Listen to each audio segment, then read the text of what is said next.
Nobody likes to suck. Yeah. No. Emotional sensitivity, if you navigate it appropriately, can be emotional intelligence. At least I'm not in 7th grade and someone's pointing to me calling me a crybaby. I can experience life very fully. All I want to do is just be a little bit more in control. Just an ounce. Fair. That's fair. Yeah, we get older every day. Got more wrinkles, that's okay. Yeah, we're laughing when we age. Life is like a comedy stage. And that's why we got laugh lines. Hey friends, I'm Kim Holderness. And I'm Penn Holderness. Welcome to Laugh Lines. If anyone has ever told you to take a chill pill, Oof. Or don't have a cow, man. you're in the right place. We are your people. I think I was more of a chill pill, but then like after Bart Simpson said don't have a cow, that became a big thing too. We really need to bring back those Gen X comebacks. I mean, like, what do they even say now? It's a ruthless burn. Like, Don't have a cow. do you know how painful it would be to have a cow? Also, don't tell me to chill. Don't Right. give me a chill pill. That's deeply offensive. Honestly, chill pills they're part of life now I do take some chill in pills. this family. If we're fair, if I'm honest, I do enjoy a chill pill. Yes. We're excited to have our guest on today to talk about the emotional side of ADHD. She's going to be with us in studio. I'm obsessed. You are going to love this episode. But first, we have some housekeeping. Yeah, our new children's book, Get It Done and Have Fun, ADHD Hacks for Awesome Kids, is now on pre-order. The book's going to come out in late September, but the pre-orders are a big deal for us. It's a kid's book about how to take those mundane tasks that the ADHD brain absolutely hates and make them not only bearable, but in some cases enjoyable. And we think it's really going to help out kids and parents. And we have book tour dates coming up for the fall, and we're going to be in the Midwest, the East Coast. We're going to the South. So go to Get It Done and Have Fun to see if we're coming near you. We would love to see you. I know we love those tours are so much fun, is particularly when they're around ADHD books, because we meet all kinds of different people. And it's like our tribe, right? Mm-hmm. It's people who are like us. And speaking of people like us, if you're listening to this podcast, maybe you have ADHD, maybe somebody you love has ADHD. I'm so thankful for in the new research and what we're talking about is the emotional side of ADHD. Our guest has a new book out called Too Sensitive. And how many times in your life have you been called too sensitive? As a kid, probably every single day, leading into high school and times when, boys really weren't supposed to be sensitive.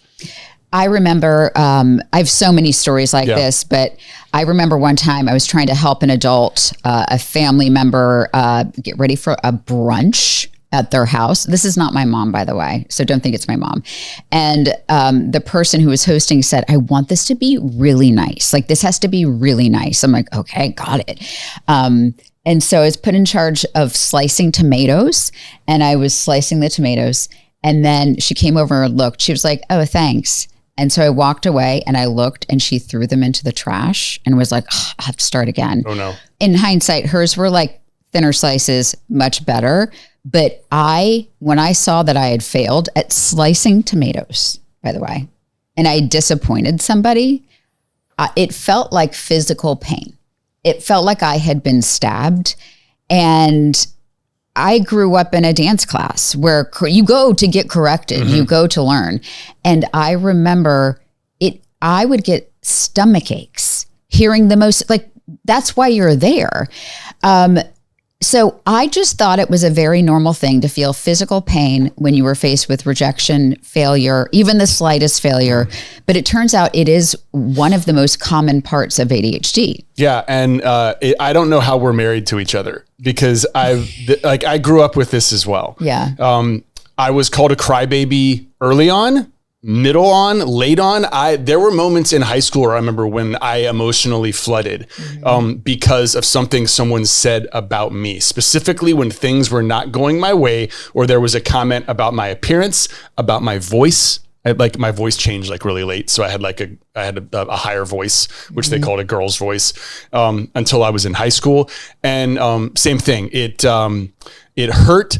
And then also the tears would come and there was no way that I could stop them. Mm-hmm. And so, Kim, we both had this and still have this, and then decided to start a job where essentially people can say whatever the hell they want directly underneath our work. It would be like if Picasso just had like a tell us what you think right Had a comment section. Right, if he had a comment section. We have a comment section, and it really does kind of inflame this sensitivity. But sorry, you were talking about the clinical discovery that we had about this. Yeah. Well, it's called RSD. Yeah. Rejection Sensitive Dysphoria, meaning, and our guest has written an entire book on this. And I can't tell you how fast I read this book. It was so helpful to just normalize this. But yes, working on the internet is probably the worst job for someone with RSD. Yeah. I mean, yesterday, an old man, I'm assuming he's an old man. I put him in a basement. I know where this is going. He just told me my skin was too shiny, and I went to bed thinking about it. Yeah. And first of all, I think he's roughly my age, which makes me old. I guess if you make that kind of comment, you get categorized into old. So I'm still young because I haven't said that. But yeah, we were in the middle of a live like book event, and randomly we got 700 comments during that live event. Most of them were like, we absolutely love you guys. Thank you so much for bringing this to our attention. The one comment that you couldn't let go was about how your face was shiny. Yes. Which, by the way, like that, we call that dewy as heck. DAH. Like that's what the kids are actually going for.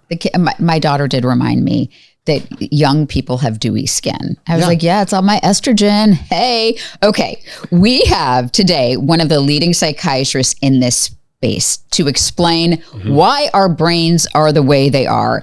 And I think a lot of you are going to hear some things today, and they're going to make you feel some things for the first time. And hopefully when you hear her words and hear her research, you're not going to feel like you're crazy. And that's just, that's a good feeling. We met her about a year ago, and she's absolutely lovely. And we are thrilled that she's going to join us in studio for Laugh Lines. Her name is Dr. Sasha Hamdani. She is a board certified psychiatrist specializing in ADHD, RSD, and emotional regulation. By the way, like ADHD and RSD, deeply entangled. Right. And that's what we're going to talk about. Dr. Sasha talks openly about ADHD because she has it and understands it deeply. She has over 2 million followers across social media and regularly delivers educational content and speaks at major conferences. Dr. Sasha wrote the book Self-Care for People with ADHD, developed a mobile app called Focus Genie to provide more support, and she has collaborated with the World Health Organization to raise mental health awareness. Her new book, which I'm so excited about, Too Sensitive: Rejection, Resilience, and the Science of Feeling Deeply, will be out in August of this year. Dr. Hamdani has been featured in a TEDx talk on focus, and it appeared in the Washington Post, the New York Times, Wall Street Journal, Forbes, and obviously now her next step is the Laugh Lines podcast. Welcome to the attic, Dr. Yay! Sasha Hamdani. Oh my gosh, thank you so much for coming. Thank you for having me. Oh, this is so exciting. I've been a follower of you for years. I love everything you're putting out to the universe and the conversations you're starting. We just read a very impressive bio for you. Oh my God. Very impressive. Can you tell me what the bio is not saying? Like, how did you get here with a book about RSD and sensitivity? Like, how did you get here? I'm in kind of an interesting position because I have ADHD and I treat ADHD. So like I could see my own personal lived experience, and I can also see all the people that I've treated. And I have like this incredible wealth of information because of that. And I kept seeing this pattern that for a long time I was like, this is just me. I'm just incredibly sensitive. And then after my dad passed a couple of years ago, I was like, well, can't do anything anymore. This is too hard. Done. We're like, there's no, like I haven't. And then that was really the point where I got to, and I know grief is so difficult for everybody, but I got to a point where I was like, wait a minute, like this is the first time I'm actually piecing together how strongly my emotions impact my productivity and like my ability to function.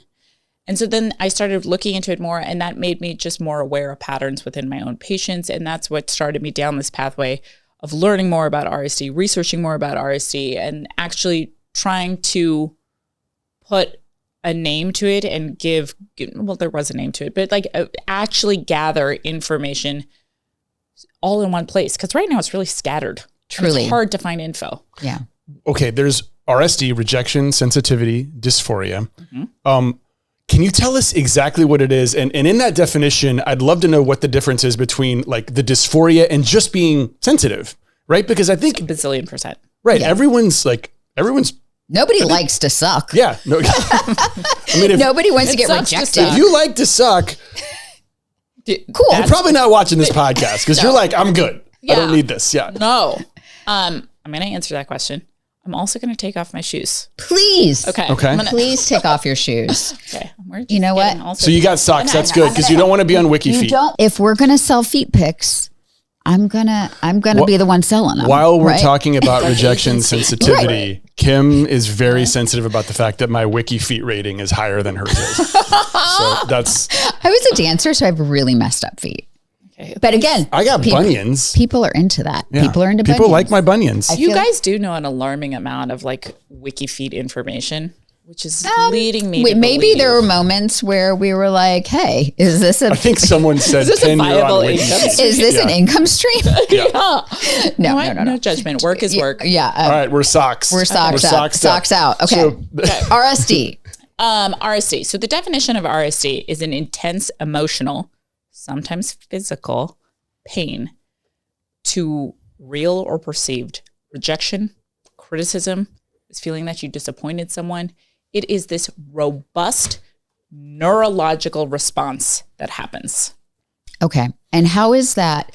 First of all, yes to all of it. I feel like if I feel like I've disappointed someone, if I don't succeed at something, I feel like I'm being stabbed in the chest. Yes. Yeah. And I feel like I want to vomit. How is that different from just like, being sensitive? Like nobody loves to be rejected. 1,000,000%. No one likes being rejected. No one likes being criticized.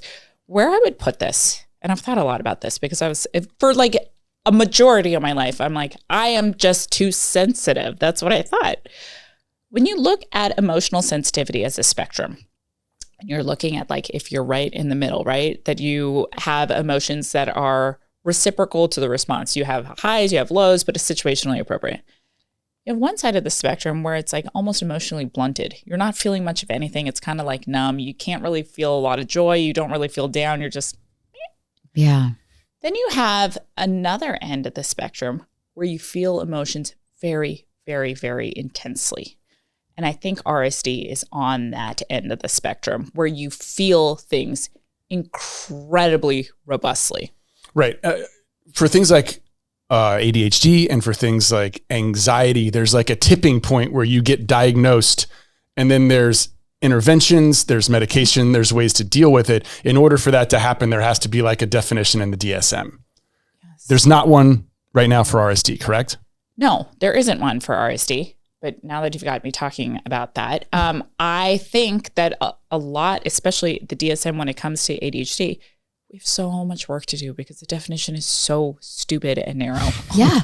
It doesn't actually encapsulate much of the population at all, because when it first came about, it was quite literally created, those criteria were created by studying the outward behaviors of hyper young boys. Yeah. That does not cover young girls. It does not cover adult females. It doesn't even cover adult males that may mask their behaviors. It's not a great evaluation system for actually looking at ADHD. And that becomes very immediately evident if you treat ADHD. And the biggest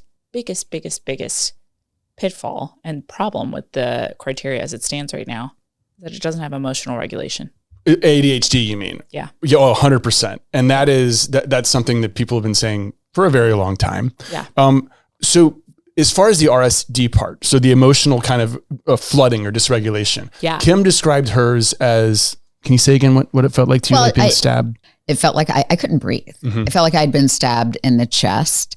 And so that's what it feels like to me. To her. Yeah. For me, it was always just emotional flooding and just tears that I couldn't control. And that went all the way through high school.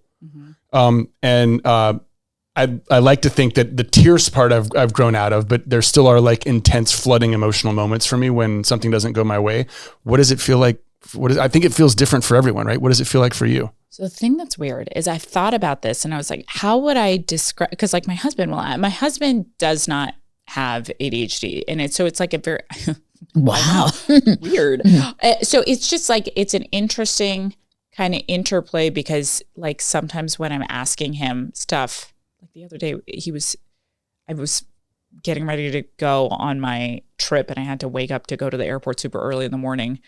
I was like, well, why don't we just go to bed right now? And so he's like, okay, fine. He lies down, like immediately falls asleep.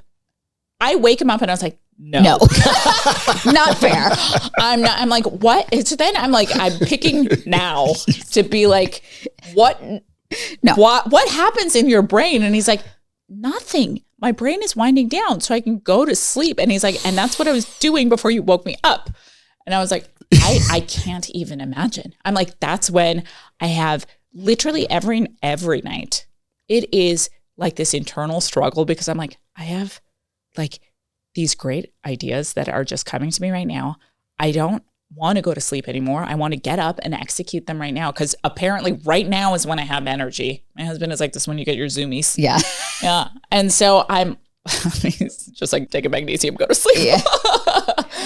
I was trying to explain RSD to him, and I was saying, when I feel this incredible emotional response, it also depends on who I'm hearing that from or who is triggering that kind of response. Mm-hmm. Because I feel like if it's a loved one that triggers that, I feel this like intense like chest pressure and like it's almost like, and it feels kind of like a panic attack where I'm like, I'm having tightness of breath. Right. And I feel, if it's work or I feel like I'm getting in trouble at work, I feel this drop in my stomach, like my stomach goes up in knots. I feel anxious. I feel like this, I don't know, the best way, it's like this impending doom where I'm like, this isn't great. Something bad's going to happen.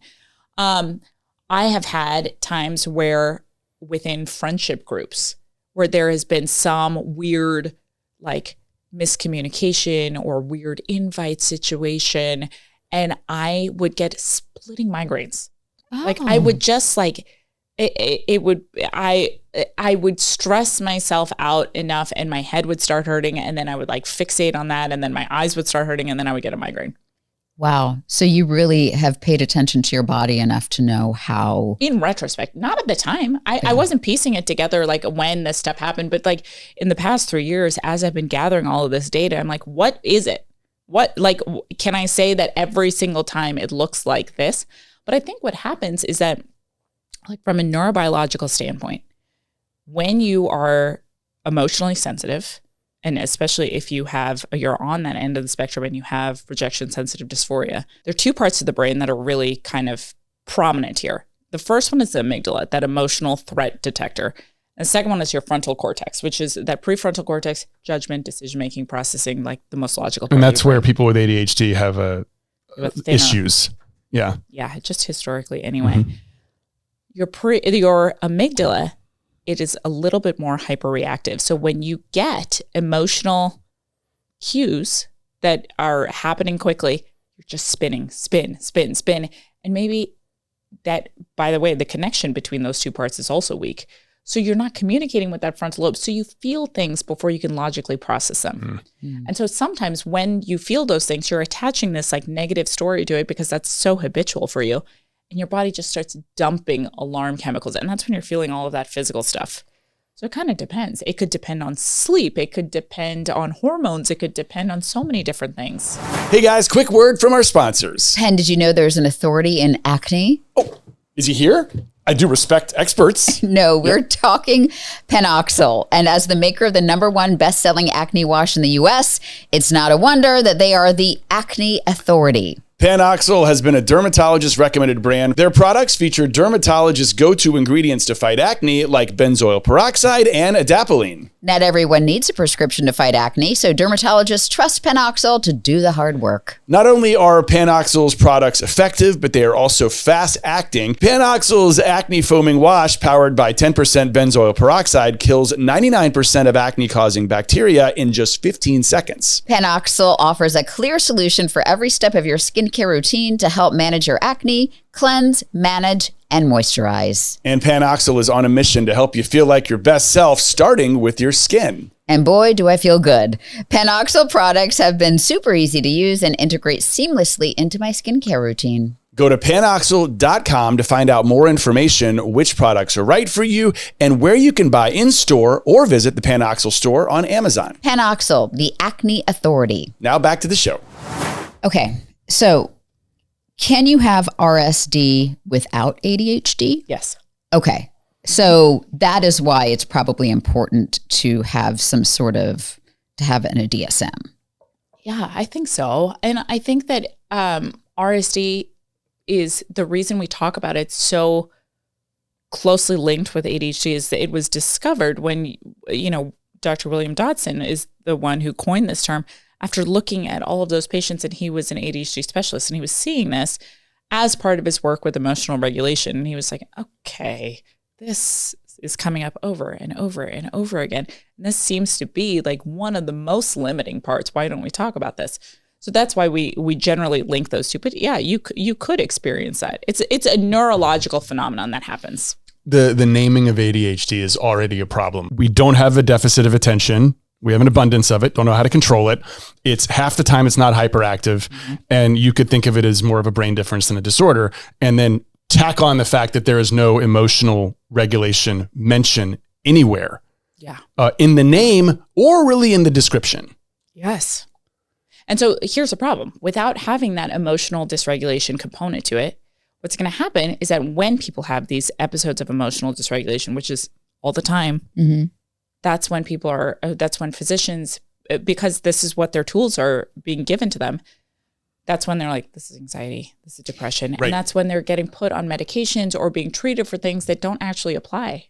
It's so interesting because I was diagnosed with ADHD last year at the age of 49. And it does, part of the diagnostic process is you're forced to kind of look back and do an archaeological dig on your life and how you handled things and talking to people who knew you as a child. Yes. And my mother, so sweet. And she's like, oh, I'm so sorry I missed it. It wasn't a conversation in the 80s and 90s. No. But she's like, you did have very outsized reactions. Like that was the biggest indicator for me because I did so well in school and I was like the overachiever. But even looking back when learning about RSD, reading your book, I thought I suffered from anxiety panic attacks because I was having these very physical symptoms. But if I look back to when these things lined up, it is after failing at something or not living up to my own expectations on something, hearing a comment from a family member or a person who's like rejected me, like that. It so squarely lines up with that in a way that anxiety diagnosis never did. It's like, and you'll see with this common thread of being, a perfectionist and being an overachiever, a lot of that is because you're like, if I do so well, I will not get rejected. I will not get criticized. I will be immune from this stuff. Or if you don't do it at all. Yes, I guess. So I'm just going to back away. So this isn't even an option for me. So this is where the anxiety diagnosis and the OCD diagnosis, I'm not saying it's totally off base, but it never really squared. Yeah. Because my reaction, because I'm so afraid of this physical response and this feeling, I over prepare for anything, or I don't do it at all. Don't do it. I'm not going to participate because then I can't fail if I didn't try. So, okay, that is how I feel. Like, tell me the RSD piece of that. Everything. Everything. But like, if you look at those patterns, right? And you are trying to discern that, like, what's anxiety, what's OCD, what's like looking at what triggers that and what is happening. What is that neurological response to that?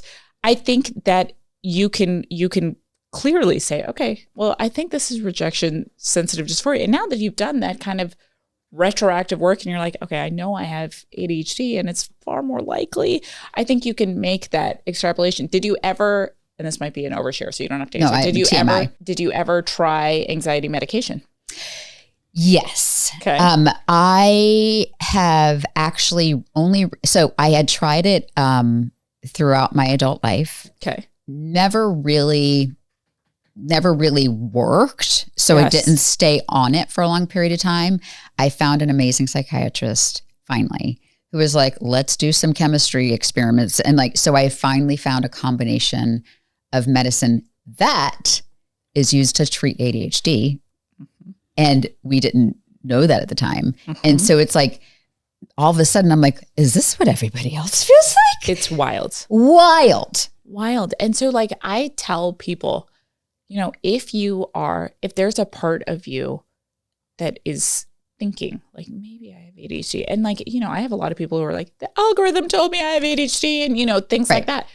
I don't care. If there's a part of you that thinks that, and you've had a long history of these medication failures where nothing really seems to fit, it's worth an evaluation. And I know access is a problem, but it is worth looking into it to get a better understanding of your brain, for sure. Yeah. So the story of our life is fun. We both clearly have this. We definitely have ADHD. It sounds like talking to you that we've got some level of heavy rejection sensitivity. And so we decided to do a job where everything that we do has a really convenient comment box right underneath it, and people can say exactly how they feel. Now, I should say that I would say that 50 times as many comments are positive. Yeah. Why do we obsess on the one comment that's negative? Usually about my appearance. Let's be fair. Well, I mean, there's stuff about me too, but yeah, for her. Do you know what I got recently? I got a comment on mine where it was like, you look too stressed in your videos, so I can't trust your videos anymore. And I was like, friend. Why? It's two insults wrapped into one. I know. And I'm like, it was elegant sure. Were you more concerned about I don't trust you, or more that you look stressed? Stressed. Yeah. It's always the appearance, right? Stressed. And I was like, God. I appreciate that in your videos. First of all, I don't think you look stressed. Thank you. But I don't think you look stressed. But what I appreciate and why I fell in love with your videos is because you're a passenger on this flight. Yeah. You're walking the walk. And so you can, I think everybody who's trained in doing this work is great. But if you don't have this, which many of the therapists, let's say most of the therapists that I've encountered in my adult life don't, you can't identify with that. So I think it's super cool that you can. Well, thank you. I was talking about RSD in a more academic setting. And they said, but you're so outgoing and you're on social media. How could you have that? You're putting yourself out there in a spot where you could get rejected. And I was like, first of all, when I'm on social media, most of the time I'm posting and then I'm ghosting. I'm out of here. I'm not sticking around for comments. I'm no.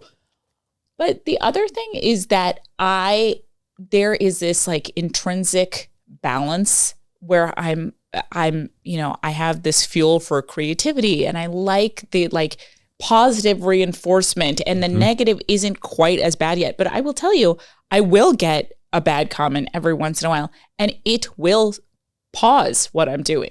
I'll get discouraged and I won't want to post. And so then I forget about it and then I keep go back at it. And I think that's kind of led to my statement. I was quite literally forgetting about it. I've actually gotten better at the rest of my life by reading comments. It's been kind of like an exposure therapy for me. Oh. Like a way to take it, to process it, to respond to it.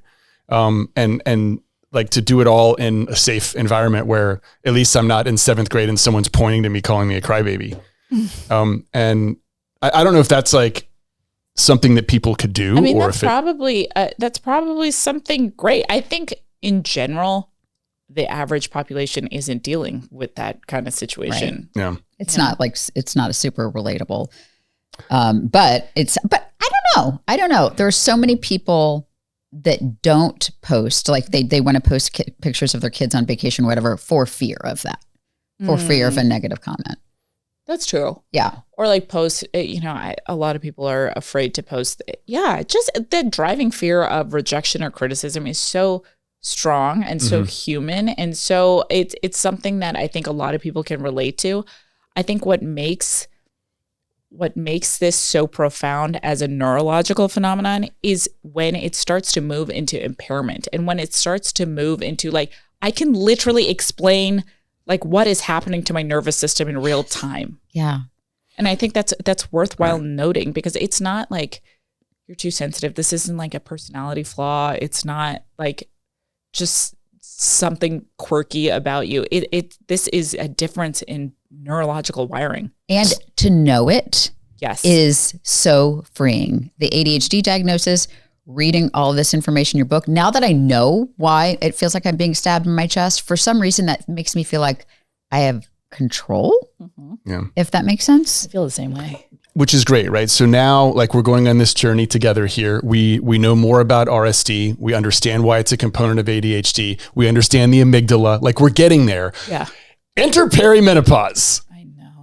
Girl, Which, like, why does perimenopause and menopause and all the wild things that are happening inside a woman's body make RSD feel so much worse? So what happens is that as your estrogen drops, which is what happens not only in perimenopause and menopause, but it also happens like right before your period starts. Yes. It also happens right after you give birth, so postpartum. So like these are hormonal dips that even people outside of perimenopause, when you're in these low estrogen states, you also get a drop in dopamine.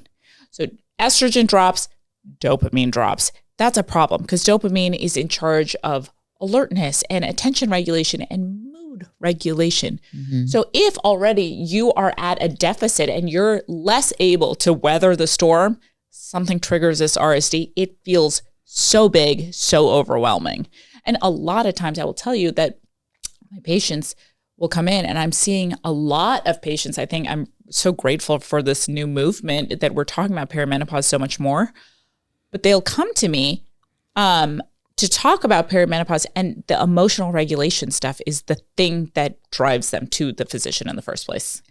Something I'm learning about ADHD as I'm digging in, that PMS, PMDD, postpartum depression, like all of those things are exacerbated when you have ADHD /RSD. Mm-hmm. I had no idea. And I don't know that, I mean, knowing doesn't decrease the symptoms, but I have to say, we have 2 kids in my life. I thought I wanted 3 and 4, but the postpartum period was so hard, awful that I couldn't. Penn was the one, he's like, I can't, you can't go through this again. Yeah. And I had no idea. Went to get snipped. Yeah. I had no idea that there was like, what was happening in my brain was also. Oh, because I think what people always think about with postpartum, and when you look at that patient population that has ADHD and these kind of hormonal things happening, they think this is hormonal. It's, it's just going to be some mood stuff that happens, but you'll get through it. You'll get through it. It's no big deal. Or like what happens is like, let's throw an antidepressant at it and it'll get better. Yeah. Right. The problem is with ADHD, because of that drop in dopamine, it's not just that your mood is significantly worse.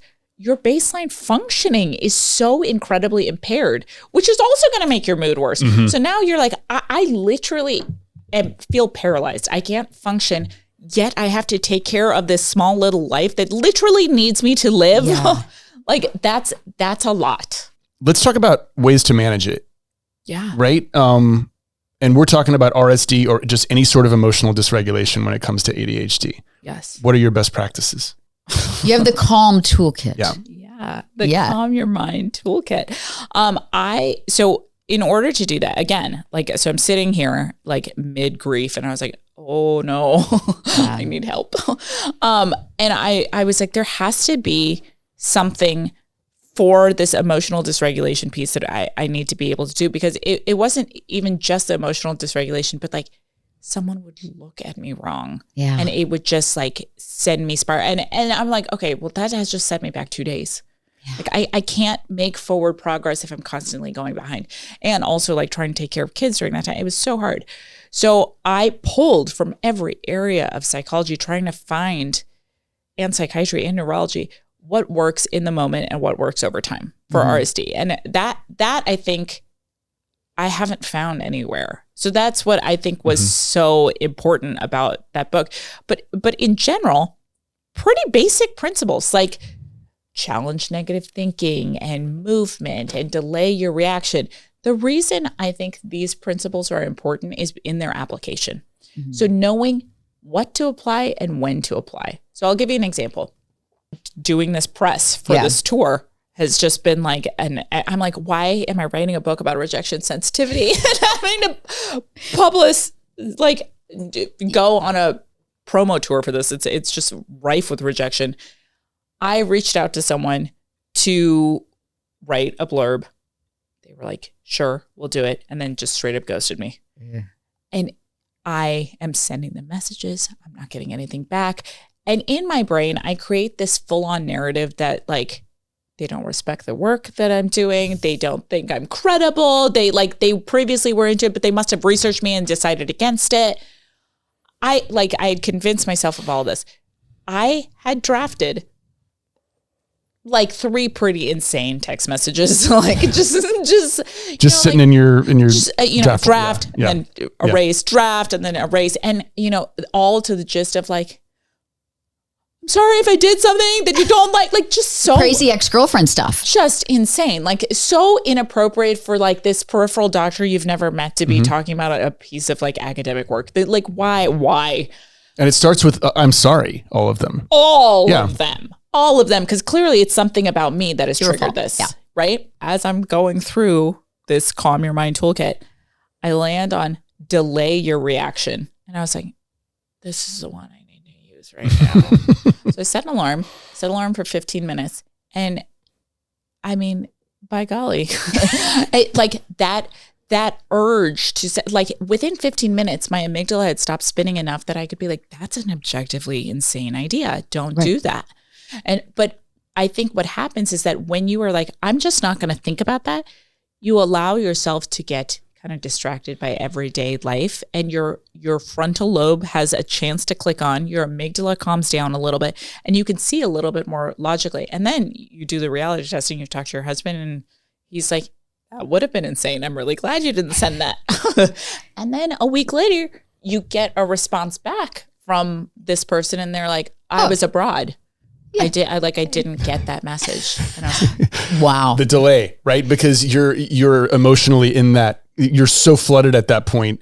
It's really hard to resolve anything when you're like, we know this about when we get in fights together. Well, I identify with your story in that if something goes wrong, I need to fix now.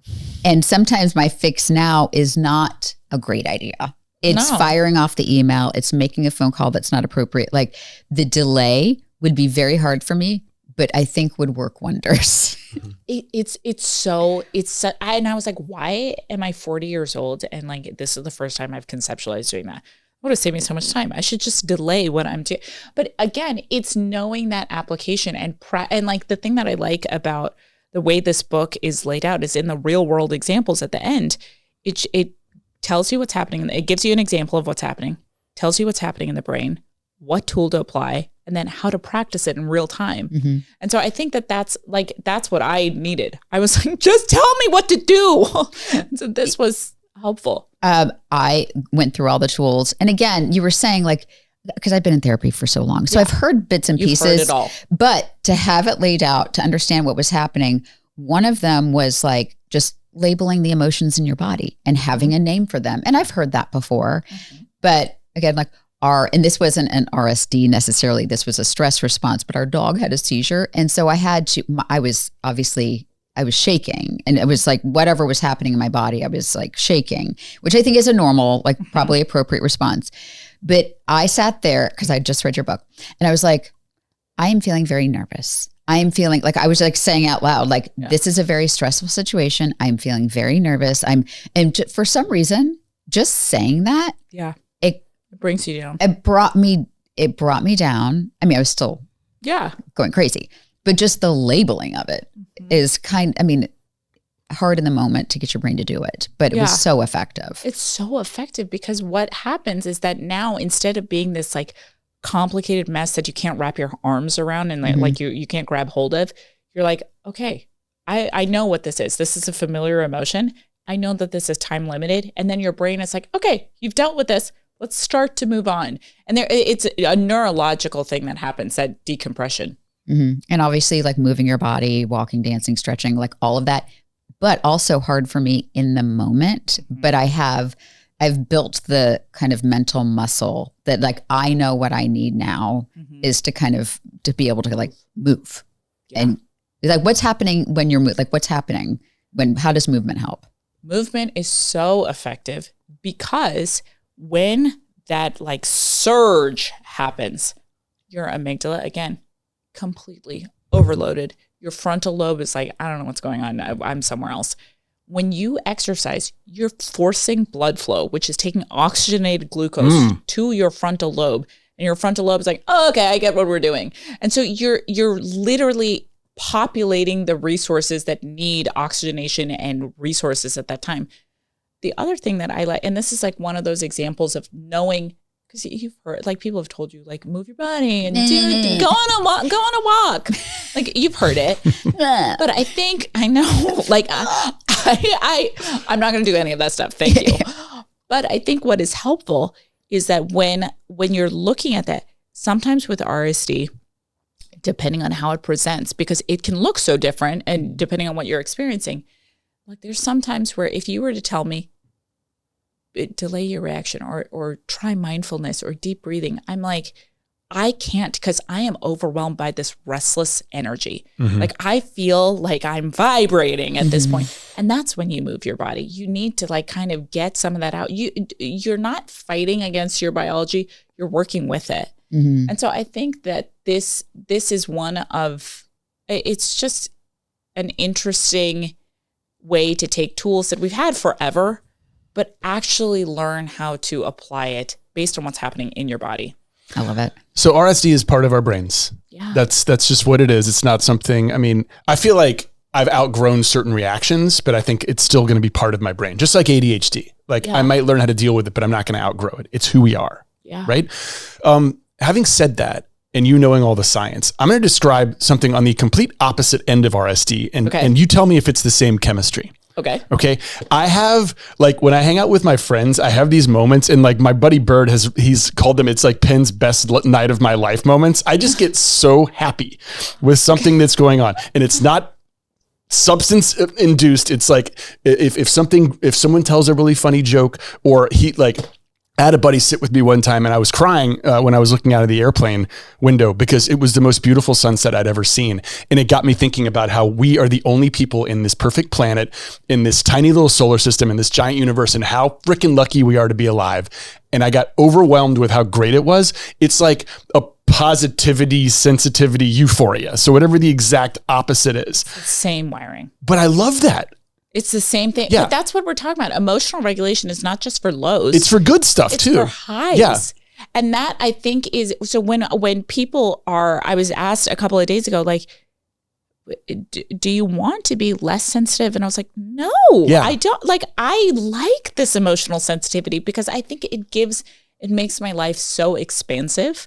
I think it makes me a better parent and a better doctor and a better partner. And, a person, just like I feel like I can experience life very fully. All I want to do is just be a little bit more in control. Just an ounce. Fair. That's fair. And there's ways to do that medicinally, I'm sure. Yeah. But there's also this toolkit that you have with Calm. But it's good to know that like that's part of it. Yeah. Right. It's all the same. And so there are those great, wonderful, like top line moments that you Totally. have. I'm the same way. You are. Yeah. My husband is like, are you feeling very earnest right now? I'm like, yes. And like, so the first time I invited myself to a family wedding, like really early. And I like in front of his whole family, I'm like, we're in the middle of the mountains and it's so beautiful here. And I'm surrounded by really beautiful people and you've opened your hearts to me. And they're like, we don't know you. Sir, this is a Wendy's. like what are we? I was just like, so, and it's wild because I see my son in these moments of just like he's experiencing everything. It's so beautiful, right? It's so earnest and sweet. And you would never not want to be like that. No, it's so beautiful to see. I hope that never gets stomped out of him. Okay. Yeah. Okay. So chronic apologizing. Mm-hmm. I was trying to count the other day how many times I said, I'm sorry. Okay. I lost count. It was in the 60s and I had just left the grocery store. I said sorry to every person I passed. Like, I don't know. I said sorry. I was like, I'm going to stop counting because this is upsetting. Why do people with RSD apologize constantly? Because that is their most immediate defense at repairing conflict.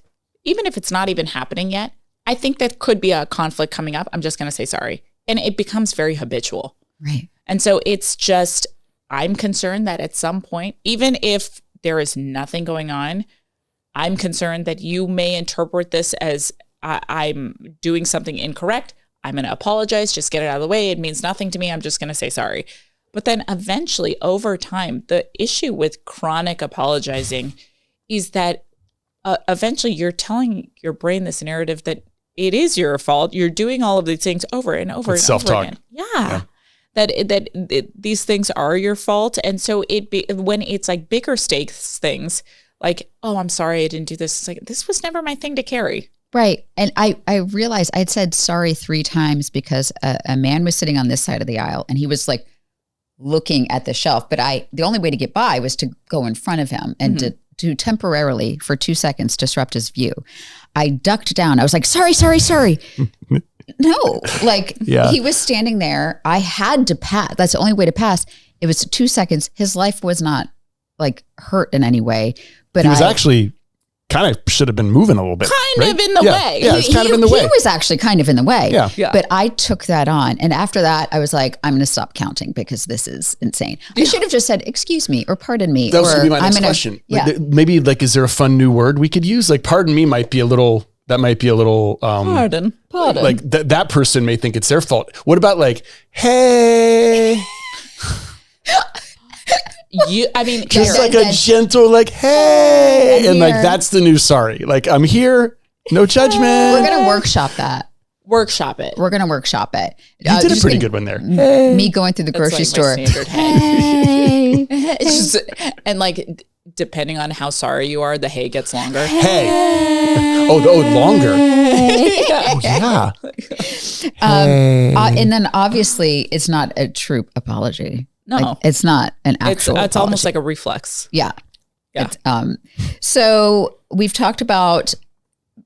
We have this theory that we wrote this book. ADHD is awesome. Mm-hmm. The actual definition of awesome is that it's both.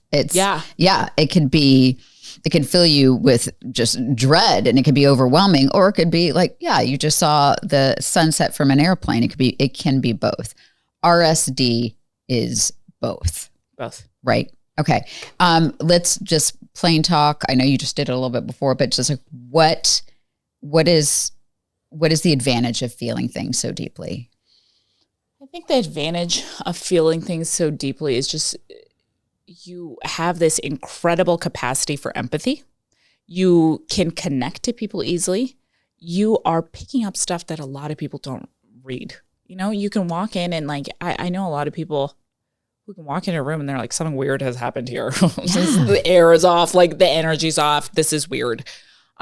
You can, I feel like in parenting, like there are times where I can look at, one of my kids and I'm like, there something is going on with them. And it's just that, that attunement to emotional information. And I think what is so important to note about emotional sensitivity is emotional sensitivity and emotional intelligence are both kind of along that same line. Emotional sensitivity, if you navigate it appropriately, can be emotional intelligence. So people listening to this podcast, maybe they've not been formally diagnosed with ADHD, but really identify themselves with RSD. Mm-hmm. We use the phrase, for ADHD, it's the explanation, not the excuse, right? Yeah. So it can explain behavior, but it doesn't excuse poor behavior. Mm-hmm. I have had some outsized reactions. I have not delayed before sending the text message. Me neither. Right. So, I mean, how should we be operating in this world that is, hard? Number one, knowing about it. Because I think just like recognizing it in yourself and having that verbiage, I think number one, it takes away a lot of guilt and shame because you carry so much of that. Number two, I think once you actually have an explanation that agrees with you and that you actually relate to, then you can actually start doing the work to kind of figure out how to fix the problem. Because if you're operating under the thing, I'm just really anxious, or I'm just too sensitive and that's who I am. It's not that there's anything going on with my wiring. That's just a personality quirk and that's just who I am. I'm the crybaby of the family. Right. I don't think you can do a lot with that. There's not like a lot of work that can be done. But I think that what's exciting about this entire phenomenon and looking at it like a brain wiring kind of thing is that brain wiring can be adapted and it can be changed and it can be enhanced and it can be malleable. And so you can have this underlying neurological and emotional sensitivity, and you can really navigate that and get a lot of those positives and stop like drowning in your own emotions.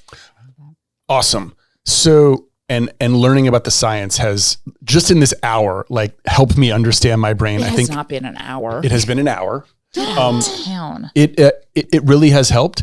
I guess, so here's my next question. When it comes to being someone who supports someone with RSD or with ADHD, and let's say it's a kid who may not be able to grasp the science. So we have a parent of an ADHD child who sent in a voicemail. It's Rebecca. And so we're going to go to the laugh line. Laugh line. It's the part of the show where everyone will find. Laugh line. That you call us up and you tell us what's on your mind. What was it like when you guys were preparing to be parents, especially as somebody who has ADHD? ADHD is highly genetic. If the two of you have ADHD, you pretty much prepare for an ADHD family. And if that happens, there's going to be some RSD as well. So how do you navigate a child when maybe they don't have the same understanding of all of the science that you just talked about? First and foremost, I think a child who has an ADHD parent an ADHD child with an ADHD parent, I think is so lucky. I think a non-ADHD child with an ADHD parent, there's so much joy and love and emotional expressiveness that comes about with that. But I think an ADHD parent who's dealing with an ADHD child, there is that unique understanding where you are able to say, like, from drawn lived experience, I know what this is like. So you don't need to have all the science for it. Like, as they get older, if that's helpful for them, if that helps their understanding, you can do that. But for the most part, a lot of what kids need is just that supportive environment. I know, I see what you're doing. I feel that same way too. And then just kind of helping. And like in our house, when like my husband is really even keel, and I am the one whose emotions are very large. But like when my kids are seeing that kind of stuff, it's like almost like we're all navigating it. So when my daughter is going through stuff, we're all navigating it. When my son is going through stuff, we're all navigating it and looking at it and exploring it and like what would have made you feel better in that moment? What could we have all done? And so it's all just kind of this, like, it's almost like an opportunity for family cohesion. Yeah. I also think that now that I know it's ADHD, before it was like anxiety, OCD, I do think I pick up on everything. And I think a lot of ADHD people with the pattern recognition, all of that stuff, I think it's actually a benefit to be a parent with that. Yeah. Because you are sensing everything. Yeah. We got an email from Samantha. She says, my son has extreme emotional dysregulation. He often blames others, shows selfish tendencies, and becomes very emotional or angry over small things. ADHD runs in our family. Is there a chance he has ADHD and it's presenting more emotionally? Yes. Yeah. Yes. And again, I haven't seen him, but there is always a chance. Especially if there's a genetic component, it's worthwhile getting checked. For boys, it can be really hard because boys are just treated very different. Penn, you'll know this. I mean, they're treated very differently, even in a school setting. If you get emotional? Absolutely. Yeah, you're just, like, it's not that big of a deal. What's wrong with you? And so even from a really, really, really young age, boys learn, I can't be emotional, so I'm going to be angry, or I'm going to blame someone else, or I'm going to shunt this somewhere else. And the sad fact is that a lot of times that's when you get super angry adults. Yeah. Like these really emotionally sensitive people that think anger is the only acceptable emotion, and that's what you get. And so that's totally a possibility, but it's one of those things that, like, being able to recognize emotional regulation could be a part of it, and addressing it. Like, she's so clearly, this person's so attuned to their child that they're picking up on stuff. Like, could this be a possibility? Like, that's great. 6 is so young to be able to catch this stuff.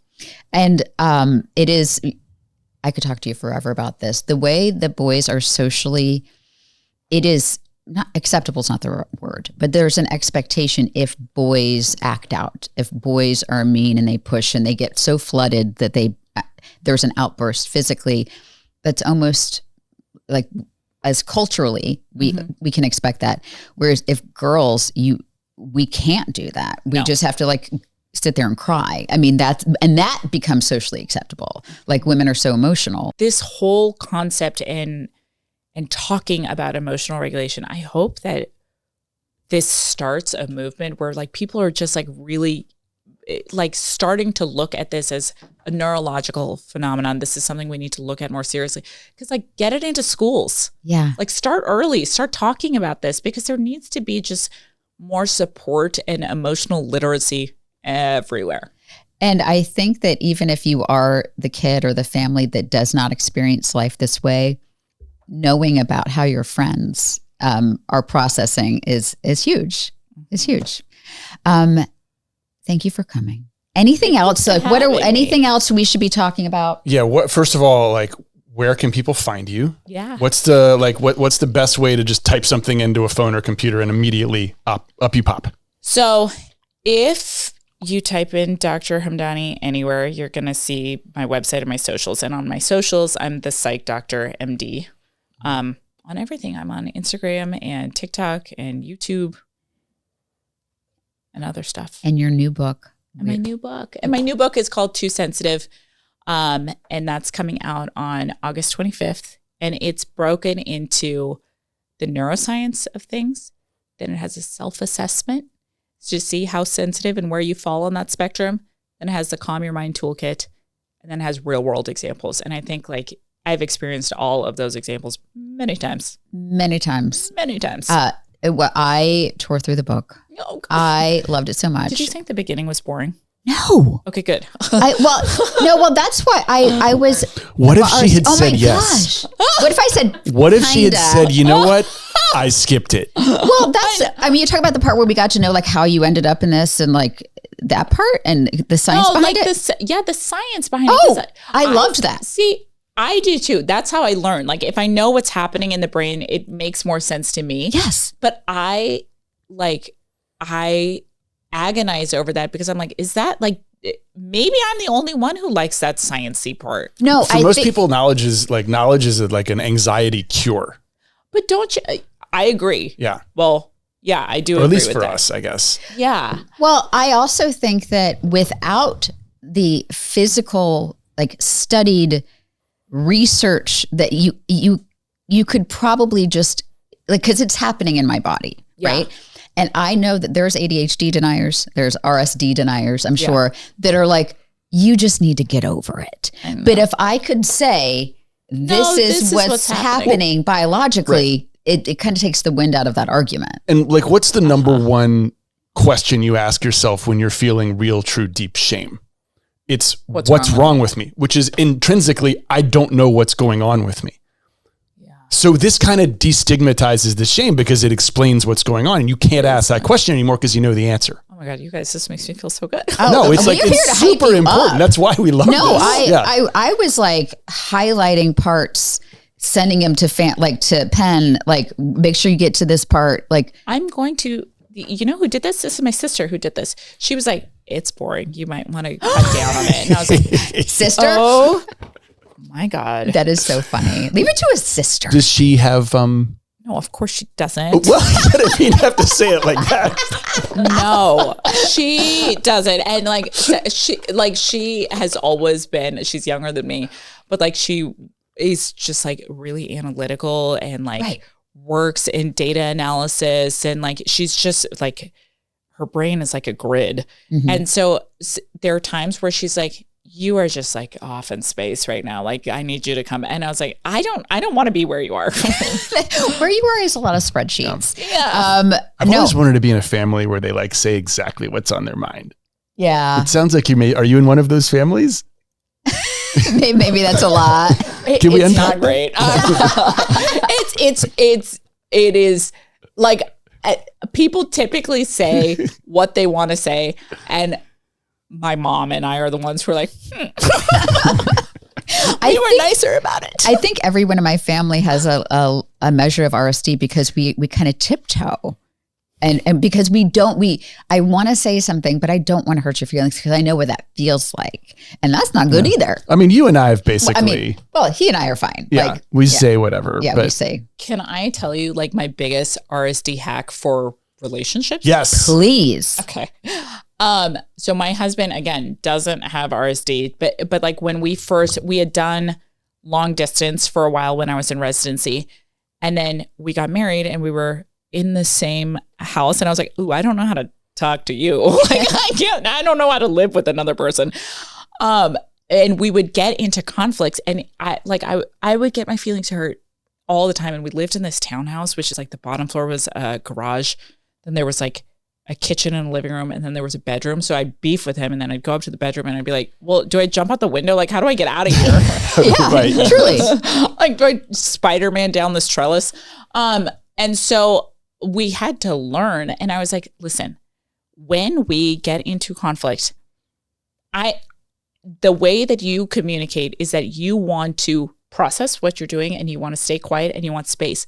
I will chase you around the house and like be like, and another thing. Cause like, that's what I want, that immediate repair. I want that reassurance that things are going to be fine. And I don't want to sit in that discomfort any longer. I want to fix it now. So I don't have time for you to wait around. So what we decided to do is the best way to kind of handle that and to respect both of our communication styles is I have to write him emails now. I write him an email and I process it like 4 separate times, and I do different drafts. And the first one is always crazy. And then it gets progressively more normal. And then once I find a draft I like, and usually it's taking me a while and I'm calming down every time. Right. This is actually implicating the thing you were talking about getting a little bit of distance between it, right? A little bit of distance. Yeah. I send it to him. He's responding to it without seeing me crying or chasing him. So that helps.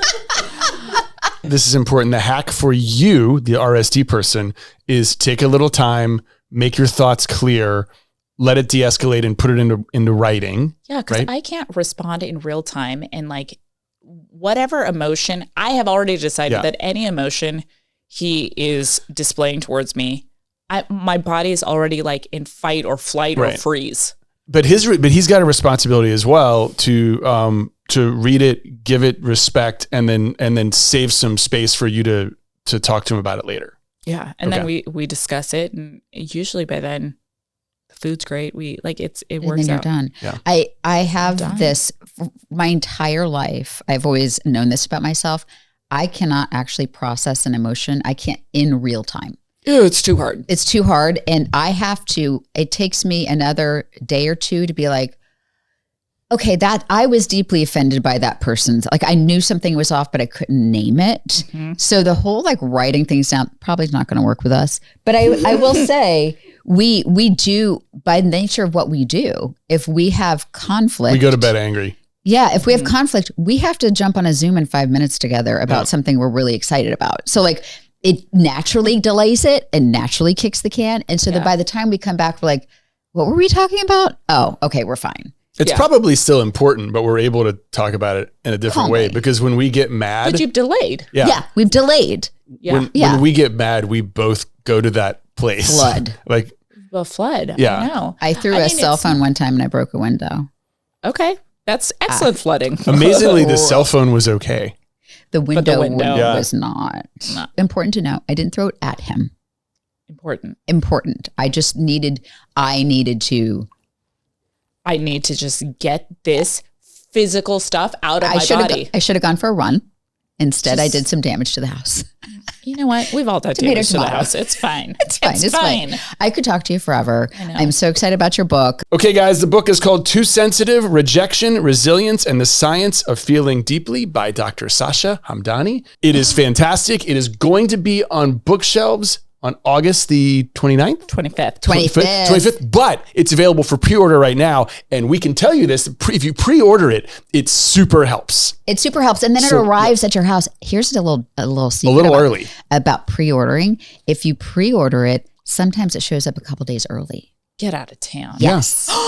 Yes. So pre-order from, there's some. I didn't know that. Yeah, pre-ordering is the way to go. Like there are different bookstores because they have to make sure it gets there by like the exact time. So they send it early. Do that, they front load the delivery time and it gets there like 3 days early. So there'll be people. Yeah. Oh my God. I know. So we're gonna read the credits now, and like you told us that it's so funny. You have a lovely voice. Oh my God! Voice. Thank you so much. But we asked you why you didn't do a podcast, and you said because you don't like the sound of your own voice. But you have a fantastic voice. I have listened to it.